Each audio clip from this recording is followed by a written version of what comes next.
Claudine Barreto, usap-usapan na mapasama sa The Glory adaptation. Babalik na ba sa ABS-CBN? Mainit na usapan ngayon sa showbiz world ang pangalan ng Optimum star Claudine Barreto matapos itong maiugnay sa isang posibleng Philippine adaptation ng hit K-drama na The Glory. Nagumpisang espekulasyon ng mag-trending sa social media ang tanong kung sakaling bibida si Claudine sa naturang proyekto.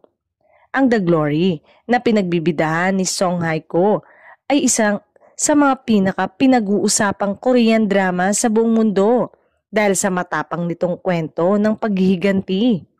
Gayunpaman, wala pang opisyal na kumpirmasyon mula sa mga production outfits kung sino ang hahawak sa lokal na bersyon.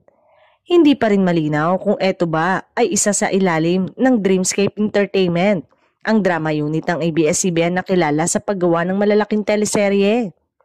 Kung mangyayari ito, malaking hudyat ito na maaaring bumalik na si Claudine sa Kapamilya Network matapos ang ilang taon ng pamamahinga sa paggawa ng serye. Matatandaan na ang kanyang pinakakilala sa mga teleserye tulad ng Mula sa Puso, Saan Ka Man Naroroon at iisa pa lamang ay pawang mga obra ng ABS-CBN na hanggang ngayon ay minamahal ng manonood. Dahil dito, maraming fans ang nagpahayag ng kanilang excitement.